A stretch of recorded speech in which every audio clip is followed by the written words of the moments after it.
Quando a arca estava no carro de boi, um boi tropeça, a arca ia cair. Usar, é interessante, porque a palavra usar vem de us, que é força. Usar é a sua força. Daí vem a palavra use, o Ziza ali que tá vendo. Use, o que é o use, Ziza? É uma metralhadora. Que vem, é judaica, né? É israelense. Use significa minha força. Us é força. Ou as é força. Usar significa força, a minha força. Né? Ou dar força. Ele segurou a arca para a arca não cair e ele morreu. Por quê? Porque ele não podia tocar. Davi ficou abaladíssimo. Aí ele falou, não, eu não vou trazer a arca para cá, para o meu reino, né? Aí a arca vai para uma cidade, para a casa de um homem chamado Obed-Edom. Obed-Edom, Ovadia, que é o nome em hebraico, significa trabalhador. Edom vem de sangue, porque dam é sangue em hebraico. Então, um trabalhador ou um adorador do sangue. Ou seja, a arca ficou 3 meses na casa desse sujeito, as mulheres todas engravidaram, começaram... Ele começou a prosperar, a fazer negócios. Aí chegou a notícia para Davi que Obed-Edom estava arrebentando por causa da presença da arca. Aí ele fala, então eu quero que a arca venha. Só que aí ele manda os sacerdotes, mas para cada passo que ele dava, ele fazia um sacrifício. Nossa.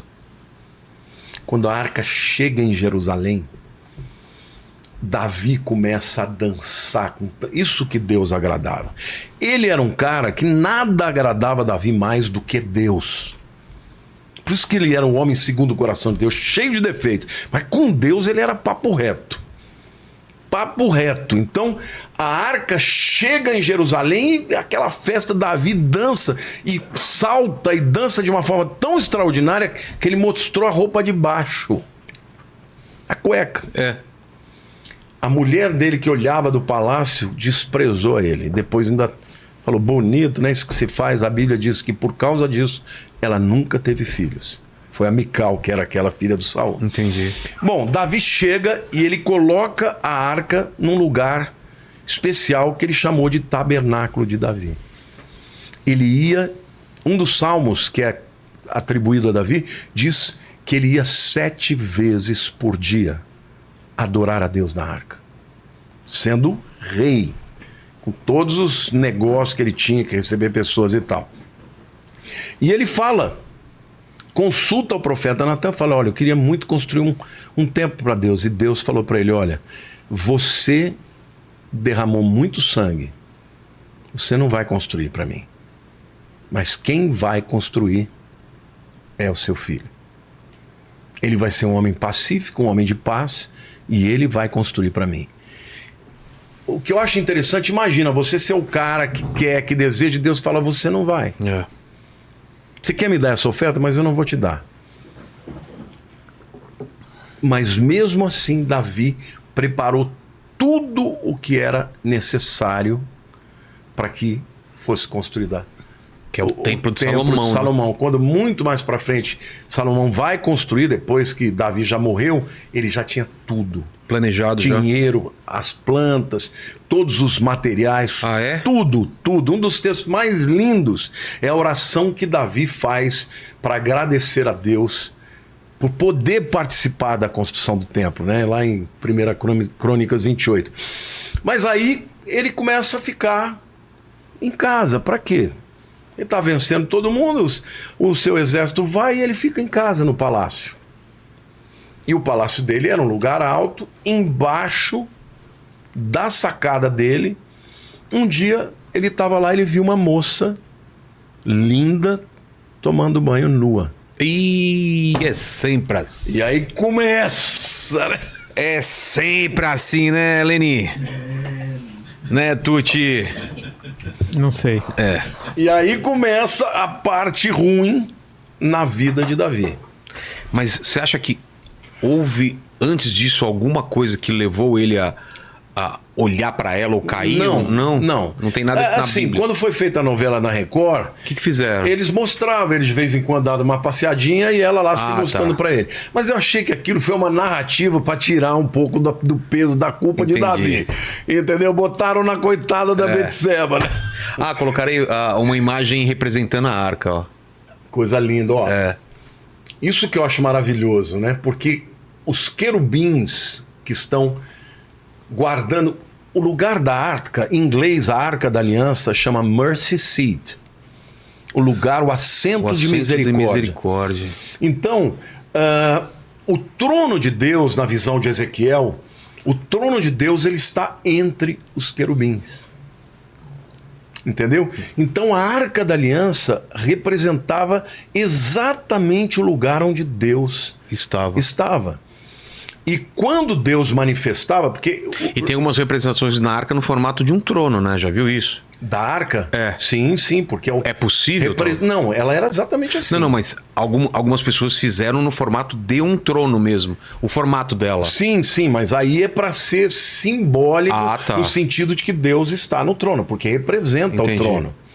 Não era... Deus você não pode... Exatamente. Você pode desenhar Deus, mas o trono dele está entre os querubins. Então, por isso, a tampa da arca, que é chamado em português de propiciatório, no inglês é assento de misericórdia, mercy seat. Por quê? Porque é aí que derramava o sangue no dia do perdão e Deus olhava, não via o pecado do povo e perdoava. Entendeu? Mas Davi, quando ele traz a arca, ele vai adorar e coisa e tal. E Deus... mesmo assim fala, porque você é muito sanguinário, você não vai construir teu filho que vai. Ele então começa a ficar muito tempo no palácio. O que não era o desejo de Deus. Não era nem o desejo de Deus, e ele era o chefe dos guerreiros. Tinha que estar na frente. Tinha que estar na frente. Ele começou a não ir mais. Essa eu não vou, tá na próxima fácil, eu vou. Entendeu? E nessa hora, aliás, qual é o momento mais próprio para alguém cair? É quando ele tá na luta ou quando ele tá na abundância? Tá na abundância, exatamente. Você já viu um cara abandonar a família quando ele tá muito ruim? Geralmente é quando ele ganha grana, né? Aí ele tem vontade de ir com a menina mais nova, não é? E Davi, ele também não foi um santo, não. Ele teve muitas mulheres, né? Teve muitas. Nessa história a gente pulou um pouco essa parte. Mas já teve antes? Teve várias mulheres. Ele teve, de cabeça que eu me lembro, ele teve Abigail, Ainoã, ele teve Maca, ele teve Agite, ele teve Betseba, ele teve a última deles, que era na verdade uma concubina. Não vou me lembrar. Teve acho que 9 mulheres e mais de 20 filhos. Mas não eram casamentos, eram... Casamentos. Casamentos. Eram casamentos que ele fazia mesmo como uma forma de fazer aliança com outros povos. Entendi. Vou lá, faço uma aliança de paz com você, caso com a tua filha. Entendi. Entendeu? Mas nesse caso dessa mulher aí, como foi? Então, Betseba era a esposa de Urias.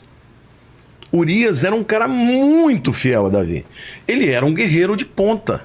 Tava na guerra. Tava na guerra. E ele vê a mulher pelada, ele não aguenta, manda chamar e a possuiu. E ela ficou grávida.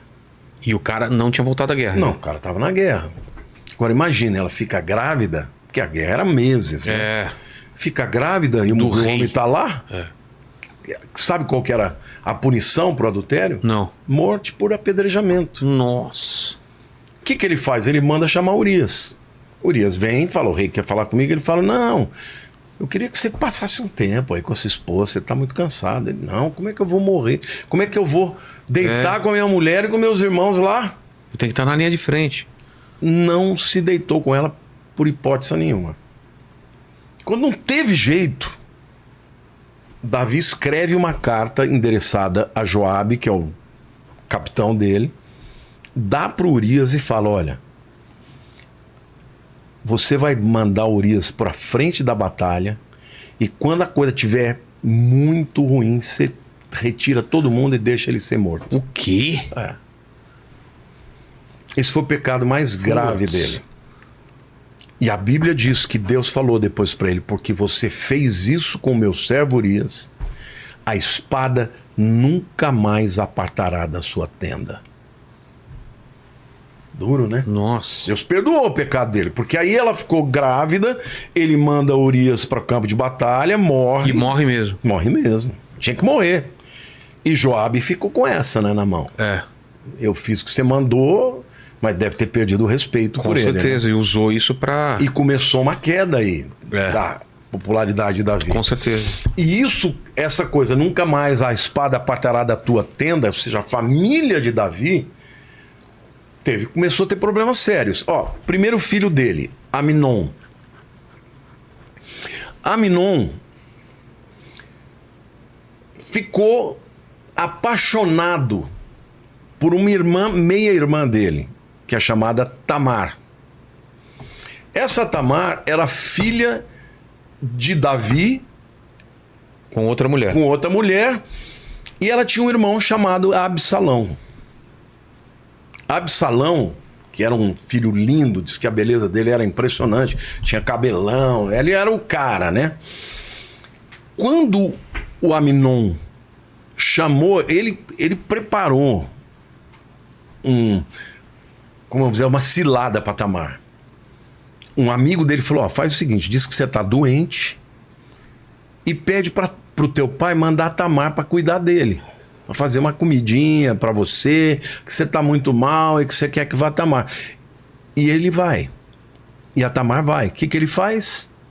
Manda sair todo mundo e estupra a Tamar. Nossa. Depois que ele estupra a Tamar, a Bíblia diz que ele olhou para ela e teve nojo.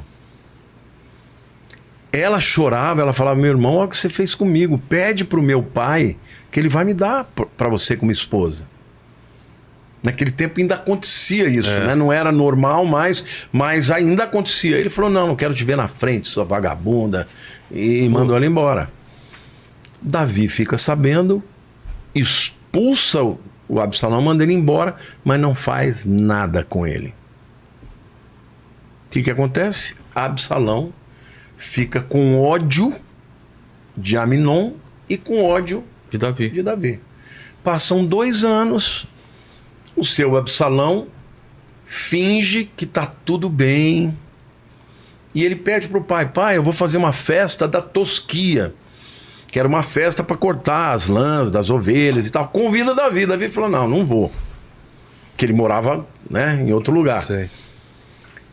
Aí ele falou: então eu quero te pedir que você deixe o meu irmão Aminon participar comigo da festa. Mas Davi, por quê? O que você quer com ele? Não, pai, já perdoei, tá tudo certo, ele é meu irmão, quero que ele venha celebrar comigo. E falam para Aminon e Aminon não vai. E aí Absalão faz o seguinte: avisa pros homens dele, fala: ó, vocês embebedem ele. Embebedem, quando ele estiver bêbado, vocês matem ele. E aí mataram. E aí chega a notícia para Davi que o Absalão tinha matado todos os filhos dele. E aí disseram: não, foi só o Aminon.